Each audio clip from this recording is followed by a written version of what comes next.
नमस्ते, मैं प्रभात प्रियदर्शी, आप सभी का प्रियदर्शी आईएएस पी से स्वागत है। तो आज मैं फिर आप सभी के लिए करंट अफेयर्स का सेट नंबर 17 लेकर के आया हूँ। यूपी पीसीएस पीटी 2023 पीटी के लिए ये बहुत ही यूजफुल है।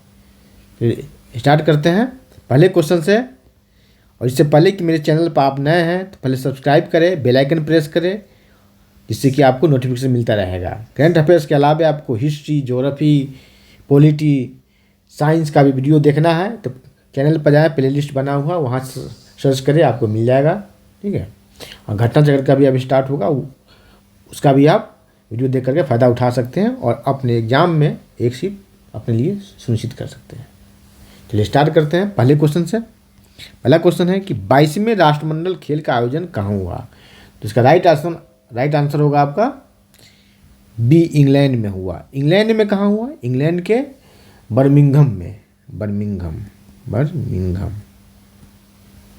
ठीक है, एक शहर का चार शहर का नाम दे दे तो उसमें होगा बर्मिंघम। देश पूछ दे तो इंग्लैंड में हुआ, इंग्लैंड में। चलिए, इससे संबंधित कई क्वेश्चन आपको पूछे जा सकते हैं कि इस खेल के आयोजन में शीर्ष पर कौन रहा, सबसे अधिक पदक जीतने वाला कौन सा देश है? तो ऑस्ट्रेलिया रहा। कितना पदक जीता? सबसे अधिक 178। सेकेंड स्थान पर कौन रहा? तो सेकेंड स्थान पर इंग्लैंड ही रहा। कितना पदक इसे मिला? तो 176, 176, 2 कम मिला इस ऑस्ट्रेलिया से। शीर्ष पर रहा ऑस्ट्रेलिया, यहाँ लिख लिया टॉप पर, एक टॉप पर रहा, शीर्ष पर रहा। कनाडा तो तीसरे स्थान पर रहा, सी है, तो 92 मिला इसे, 92 मिला, ये थर्ड पोजीशन पर रहा। और भारत, डी ऑप्शन में भारत है, तो भारत 4th पोजीशन पर रहा। भारत को कितने पदक मिले? तो भारत को 61 पदक मिले, 61। ठीक है। चलिए, कि 22वें राष्ट्रमंडल खेल का आयोजन कहाँ हुआ? इंग्लैंड में हुआ। सर्वोच्च स्थान पर कौन, शीर्ष पर कौन रहा? ऑस्ट्रेलिया रहा। दूसरे स्थान पर इंग्लैंड रहा। तीसरे स्थान पर कनाडा रहा। और पदक के बारे में बता दें कितने कितने पदक मिले। अपने भारत के बारे में देख लिए तो भारत अपने चौथे स्थान पर थे, चौथे स्थान पर भारत था। और कुल पदक कितना लाया भारत को, कितना मिला? तो 61, 61 मिला। चलिए, कभी कभी कूट मिला के देता है कि कौन सा कूट सही है, तो इस तरह से देख लिए। भारत को जो पदक मिला वो मिला, यहाँ लिखिए 22,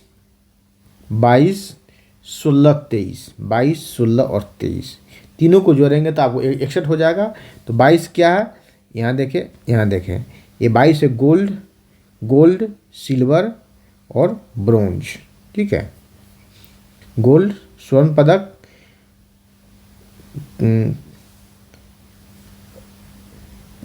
स्वर्ण, रजत और कांस्य, गोल्ड, सिल्वर और ब्रोंज, इस तरह का आपको कूट मिलान भी रहता है, कौन सा कूट सही है। तो 22 गोल्ड, 16 सिल्वर और 23 ब्रोंज। चलिए आगे बढ़ते हैं। इससे पहले कुछ और जान लें इसके बारे में। इसका जो शुभंकर था, पैरी इसका शुभंकर था। क्या था? पैरी इसका शुभंकर था, शुभंकर पैरी था। और कुल इसमें 72 देश भाग लिया था, इस खेल में 72 देश भाग लिया था। भारत भी राष्ट्रमंडल का हिस्सा है, इसमें कुल 72 देश भाग लिया। चलिए 2 नंबर देखते हैं क्वेश्चन। चलिए 2 नंबर क्वेश्चन यहाँ से देखें। 2 नंबर क्वेश्चन कि हाल ही में युवा नवोदित लेखकों को प्रोत्साहित करने के लिए किस योजना की शुरुआत की गई है? किस योजना की शुरुआत की गई है? तो राइट आंसर होगा आपका सी, युवा 2.0, युवा 2.0। लेकिन यहाँ क्या कि युवा नवोदित लेखकों को, तो आपको एक नज़र में जाएगा कि लेखक 2.0 एक गलत होगा।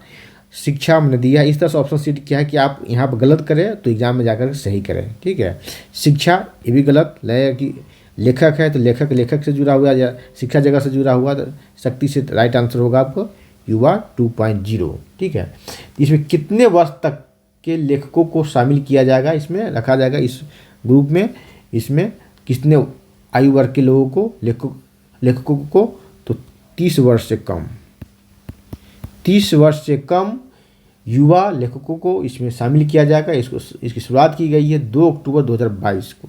2 अक्टूबर 2022 को गांधी जी की जयंती पर, 2022 को गांधी जी की जयंती पर इसे लॉन्च किया गया है। ठीक है, आगे बढ़ते हैं। चलिए 3 नंबर क्वेश्चन कि हाल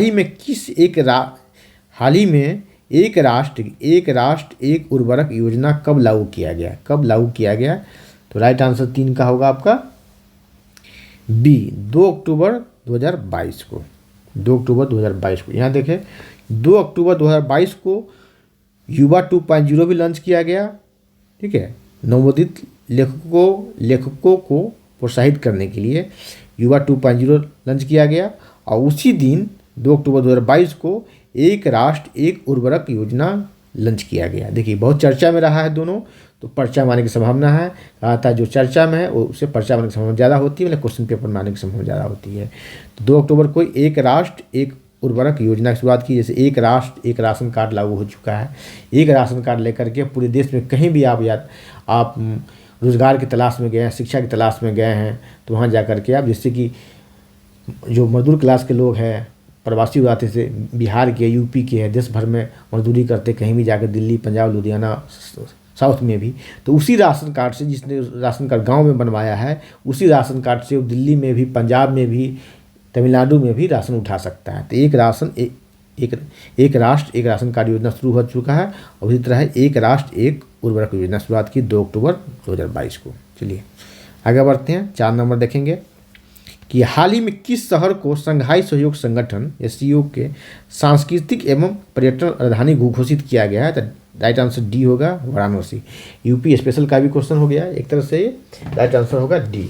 2023 में क्या है? 2023 में भारत इसका अध्यक्ष बना है। भारत इसकी अध्यक्षता कर रहा है, संघाई सहयोग संगठन की अध्यक्षता कर रहा है भारत। इसमें कुल 8 देश है।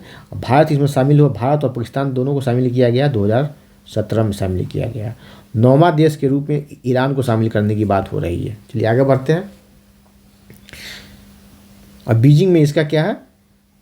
बीजिंग में इसका मुख्यालय है। चलिए आगे बढ़ते हैं। देखिए 5 नंबर देखेंगे आप, सिंपली पाल टाइगर रिजर्व किस राज्य में है? देखिए बहुत चर्चा में रहा है। ठीक है, बहुत चर्चा में रहा, और चर्चा में क्यों रहा है उसके बारे में मैं बतलाता हूँ। ठीक है, जो कूनो टाइगर रिजर्व जिस तरह चर्चा में रहा है, वहाँ चीता को लाया गया, नामीबिया से फिर लाया गया, साउथ अफ्रीका से भी लाया गया चीता को। तो उसके साथ कई तरह के क्वेश्चन अभी तक एग्जाम में आ चुके हैं और आने की संभावना भी, क्योंकि बहुत चर्चा में रहा है। और सिंपली पाल भी बहुत चर्चा में रहा है। सिमली पाल टाइगर रिजर्व किस राज्य में है? तो राइट आंसर होगा डी, उड़ीसा में। क्यों चर्चा में रहा? यहाँ के दुर्लभ बाघ मिला है। वो कैसा बाघ? तो काला, हाँ, काले बाघ मिला है। ठीक है, चलिए चर्चा में क्यों रहा? क्योंकि दुर्लभ क्या है? दुर्लभ काला बाघ मिला है। कैसा बाघ? काला बाघ मिला है। काला बाघ, ब्लैक टाइगर मिला है, इसलिए चर्चा में है। कौन सा? सिमली पाल टाइगर रिजर्व कहाँ? उड़ीसा में है। तो इसे पर्चा में आने की संभावना ज़्यादा है। और ये IAS पीरी के लिए भी ये क्वेश्चन ज़्यादा उपयोगी है। चलिए आगे बढ़ते हैं। चलिए उससे पहले कि जब टाइगर रिजर्व की बातें हो रही है, टाइगर की बात हो रही है, तो देश में कुल कितने टाइगर है? 2967 टाइगर है देश में कुल। ठीक है, इसमें सबसे अधिक टाइगर कहाँ है? मध्य प्रदेश में 526 है। कहाँ? 526 है। इसे टाइगर स्टेट कहा जाता है। टाइगर स्टेट कहा जाता है। टाइगर स्टेट कहा जाता है किसे? मध्य प्रदेश को कहा जाता है। तो कर्नाटक जो है दूसरे स्थान पर कितना टाइगर है यहाँ? तो 524 है। 524 है। तीसरे स्थान पर उत्तराखंड है। उत्तराखंड थर्ड में 442 है। ठीक है, तो इसे टाइगर स्टेट कहा था, मध्य प्रदेश को कहा जाता है। चलिए आगे बढ़ते हैं। और देश में कुल 53 टाइगर रिजर्व हो चुके हैं। कितने? और 53वां टाइगर रिजर्व जो है वो कहाँ है? 53वां टाइगर रिजर्व ये रानीपुर यूपी। देखिए ये यूपी स्पेशल का भी क्वेश्चन है।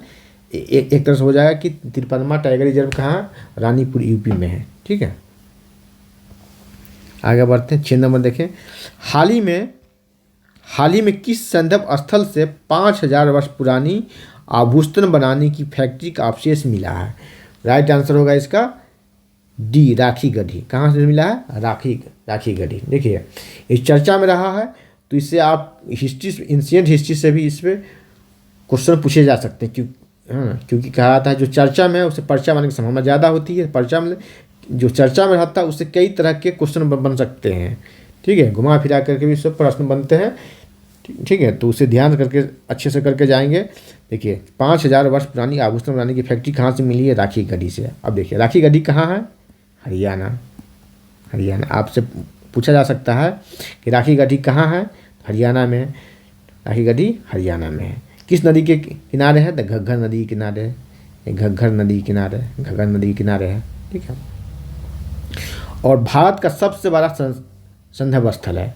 भारत का सबसे बड़ा संदर्भ स्थल है, ठीक है। और समग्र रूप से सबसे बड़ा संदर्भ स्थल कौन है? तो मोहनजोदड़ो है, जो पाकिस्तान में है। और किस नदी के किनारे? तो सिंधु नदी के किनारे है। चलिए लोथल के बारे में है। तो लोथल कहाँ है? ये गुजरात में है लोथल। यहाँ चावल का साक्ष्य मिला है। यहाँ से आपको युगल शब्दागिरी का साक्ष्य मिला है। यहीं पर गोदीबारा है ये, ठीक है, गोदीबारा का साक्ष्य मिला है लोथल से। चलिए इसके साथ एक और महत्वपूर्ण फैक्ट है एंशिएंट हिस्ट्री से कि लोथल एक ऐसा सिंधु घाटी स्थल था, संदर्भ स्थल था अकेला। लोथल एक ऐसा संदर्भ स्थल था जहाँ घर के दरवाजे आगे की तरफ खुलते थे। इसके अलावा जितने भी संदर्भ स्थल है सभी के घर के दरवाजे पीछे खुलते थे, मुख्य दरवाज़ा। लेकिन संदर्भ स्थल अकेला ऐसा संदर्भ स्थल है लोथल जिसके घर के दरवाजे, संदर्भ स्थल में घर के दरवाजे आगे से खुलते थे, ठीक है। यहाँ पर गोदीबारा मिला है। मोहनजोदड़ो तो अब बता ही दिया। अन्नागार मिला है, यहाँ अस्नानागार मिला है, ठीक है। और यहीं से मूर्ति का साक्ष्य मिला, सूती वस्त्र का साक्ष्य यहीं से मिला है। और नर्तकी का मूर्ति भी यहीं से मिला मोहनजोदड़ो से। और सबसे बड़ा स्थल मोहनजोदड़ो है। कालीबंगा कहाँ है? ये गुजरात में है। और यहाँ राजस्थान में कालीबंगा है, ठीक है, कालीबंगा। अग्निवेदी का साक्ष्य मिला है, यहाँ चावल का साक्ष्य मिला है। चलिए आगे बढ़ते हैं।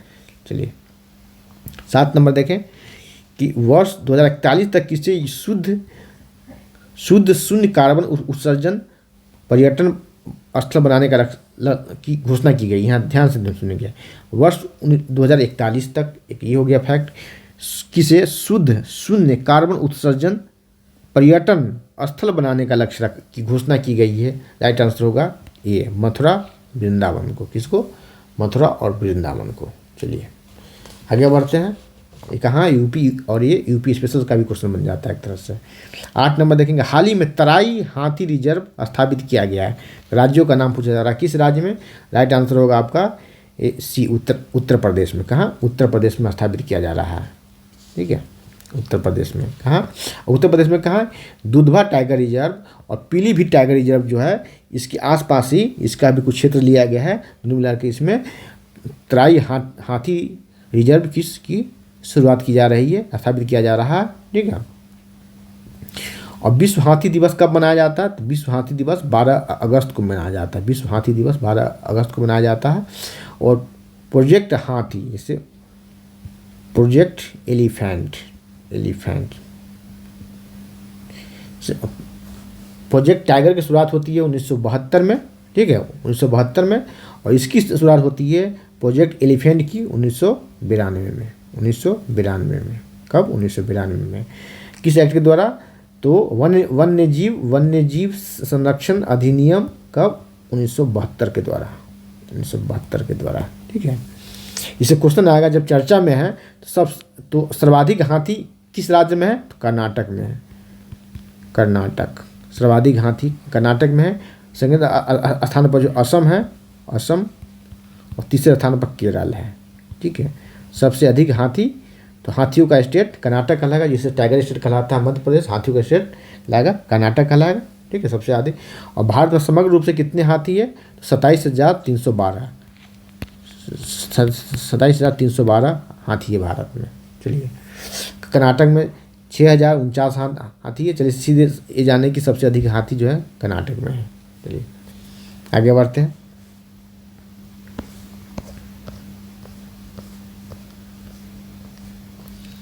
नौ नंबर क्वेश्चन है, देखिए ये भी चर्चा में रहा। ट्राई की रिपोर्ट के अनुसार टेली डेंसिटी सर्वाधिक है, कहाँ है? तो राइट आंसर होगा आपको ए, दिल्ली में है। कहाँ? तो दिल्ली में है। दिल्ली में है, ठीक है। दिल्ली में कितनी है, तो 267.64% है, ठीक है। इतनी टेली डेंसिटी है, ठीक है। और सबसे कम कहाँ है, सबसे कम बिहार में है, बिहार में सबसे कम है, सबसे कम, सबसे अधिक दिल्ली में, सबसे कम बिहार में। तो बिहार में कितना है, 52.88%, ठीक है, सबसे कम बिहार में, ठीक है।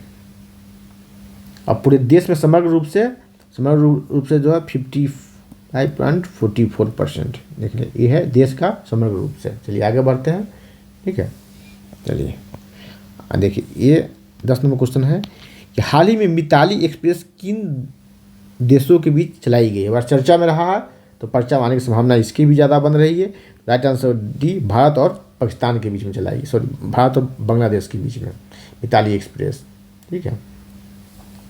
और तीसरा एक्सप्रेस है ये, भारत और बांग्लादेश के बीच चलने वाला क्या है, तीसरा एक्सप्रेस है, ये थर्ड एक्सप्रेस है। तो इससे पहले दो कौन है, एक का नाम फर्स्ट है मैत्री, याद रख रहे, मैत्री, और सेकेंड जो है उसका नाम है बंधन। तो क्वेश्चन जब चर्चा में है तो पर्चा में आने की संभावना ज़्यादा है। और कई तरह से पूछे जा सकते हैं कि मिताली एक्सप्रेस किस देशों के बीच चलाया गया है, किन दो देशों के बीच, भारत बांग्लादेश के बीच में। मिताली एक्सप्रेस जो चलाया गया भारत और बांग्लादेश के बीच में, ये कौन से, पहला एक्सप्रेस है, दूसरा एक्सप्रेस है, तीसरा एक्सप्रेस है, तो है तीसरा एक्सप्रेस है। इस तरह के भी क्वेश्चन आपसे पूछे जा सकते हैं। चलिए आगे बढ़ते हैं, 11 नंबर देखेंगे अब। हाल ही में किसी दुनिया का पहला वर्टिकल सिटी बनाने की घोषणा किसने, हाल ही में किसने दुनिया की पहली वर्टिकल सिटी बनाने की घोषणा की है, तो राइट आंसर डी, सऊदी अरब। चलिए क्वेश्चन कैसा लग रहा है, सेशन कैसा लग रहा है, कमेंट सेक्शन में आके कमेंट करें। कोई भी क्यूरी हो तो कमेंट करें, मैं रिप्लाई करूंगा। और चैनल पर नया है तो पहले सब्सक्राइब करें, बेल आइकन प्रेस करें, जिससे कि आपको नोटिफिकेशन मिलता रहेगा। चलिए आगे बढ़ते हैं, 12 नंबर क्वेश्चन देखेंगे कि RBI ने पहली बार किन देशों के साथ भारतीय रुपये में व्यापार प्रारंभ किया है। राइट आंसर होगा आपका ए, भारत और रूस और श्रीलंका,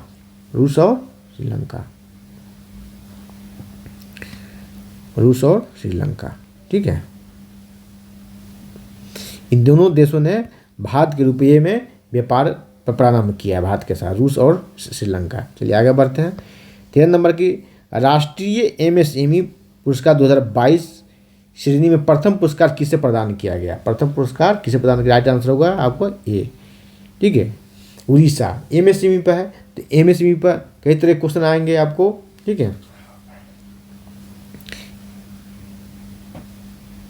माइक्रो, स्मॉल और मीडियम, तो इसके पूछे जाएंगे, इसके कैटेगरी पूछे जाएंगे कि कितने इसकी लागत पूंजी होनी चाहिए, कितना इसका टर्नओवर होना चाहिए, कई तरह के क्वेश्चन इस पर बनेंगे, तो आप देखेंगे उसके बारे में, ठीक है, क्या पूछा जाएगा। पहले ये जाने कि MSME में प्रथम श्रेणी जो पुरस्कार मिला है वो मिला है किसी, उड़ीसा को मिला है, बहुत चर्चा में रहा, तो इसे पर्चा मारने की संभावना ज़्यादा है। और IAS PD के लिए भी VVI बनता है। चलिए आगे बढ़ते हैं, 14 नंबर क्वेश्चन है कि हाल ही में खेती में ब्लॉकचेन तकनीक का प्रयोग करने वाला पहला राज्य कौन सा बन गया है, पहला राज्य, तो राइट आंसर होगा झारखंड। क्या है, झारखंड, जो बिहार से अलग होकर झारखंड बना था, झारखंड बन गया ब्लॉकचेन तकनीक का प्रयोग करने वाला पहला राज्य, ठीक है।